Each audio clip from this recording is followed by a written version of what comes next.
Hi Vijaya, how are you? Hey, how are you doing? Great. So are you ready for 15 questions with Stree-Leads? Absolutely. Ready to go whenever you are. Alright, to start off with, tell me what is that one thing that makes you look forward to coming back to work every day? I think the privilege and the opportunity to make a difference, to add value. So my insole feet carry that extra spring of step as I just look back with a lot of humility and gratitude to be doing what I do. I consider myself very lucky. Wow, that's exactly the dose of positivity we all needed. Okay, so when it comes to leadership, what is that one word to describe your leadership style? Energetic. Anybody will tell you that. I think that when you want to do something and you're in a hurry and you want to get it done, you need to not just carry conviction, but you need to bring your own personal brand of and dose of energy. Awesome, Vijaya. I'm really curious to know how you combine your learning from marketing and finance with the elements of the social sector. I think it's really simple. You know, in the for-profit world, a lot of the work that I do is at the convergence of the for-profit and the non-profit world. In the for-profit world, marketing is about creating this need and then getting consumers to recognize that need or fulfill that need for themselves by buying it. I think in the non-profit world, as a social sector, the need already is there. The inequities that exist, the divide between the underserved, the have-nots and the haves. I think here it is really borrowing on the principles of marketing to really look at how can we make this need more recognized, more aware, and drive action to solve for this need. Well, it's true that no learning ever goes futile. Speaking of learning though, what role do you believe emerging technology is playing in enhancing social sector initiatives today? I think we need to recognize that we can't do without technology. Embracing technology needs to come to us more naturally. Technology is a huge driver in addressing solutions, be it reach, be it driving efficiency. And technology is here to stay. So time to think quick. Finish the sentence. The secret to being an effective leader in the social sector is? Leading from behind, having a deep understanding of the context of what you're doing. Very, very important to understand the communities that we work with. That's the only way. Thank you for letting us in on that. You want to take a walk around? Yes, let's do that. So Vijaya, switching to a slightly heavier subject, have you ever come across a situation where your leadership has been undermined because of your gender? So, I won't say undermined, but personally, I think there have been more than one or two instances where I've had to sort of place my point that much more harder, be it, especially when it's sort of negotiating a fee for my company for a consulting assignment that we've been mandated. And the first thing that is sort of thrown at you is, oh, but this is what, we can pay. And to make the case on why you deserve to be paid what you're asking for, it's taken me a little bit longer. I've had to work a little bit harder for it. Here is hoping you don't have to cross that bridge ever again.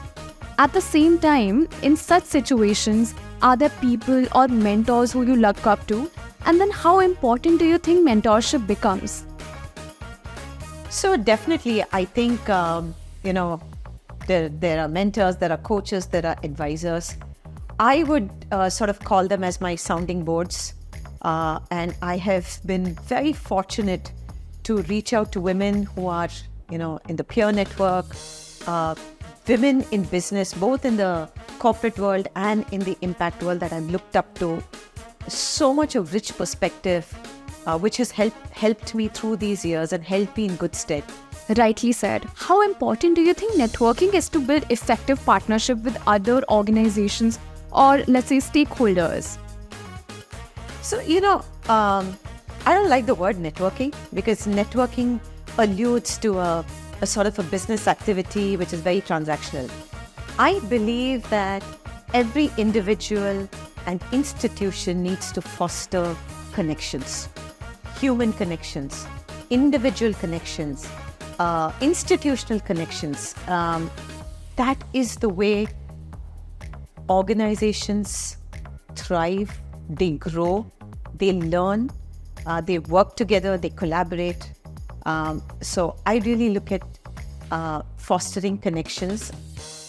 Amidst all your multitasking, what is that one thing that helps you stay grounded and help you unwind? So one is, I'm a canine self-confessed, obsessed canine lover. So I love everything to do with dogs. I write. I find writing very cathartic. So using sometimes humor, sometimes wistful musings as I call it, I inflict my writing on a chosen few. We would love to look at it more. One thing, strategic planning or spontaneous problem solving? What is your effective solution as a leader? So I think the answer lies somewhere in between, right? The best laid plans, okay, you can make all the strategic plans. Some of them work, for the most time they work. But you also have disruptions. We don't know what the next disruption is going to be. Agility is something that every organization, every leader needs to have. And agility enables what I call spontaneous problem solving, because you have to think on your feet and you have to act fast. Indeed. Okay. Do you want to grab a seat quickly? Sure. Yep, let's do that.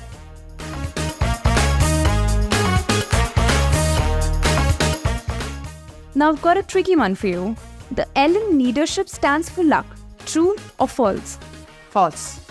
Okay. It's learning, in my humble opinion. I hear you there. Can you share an experience where women in leadership brought a unique perspective or advantage to the table?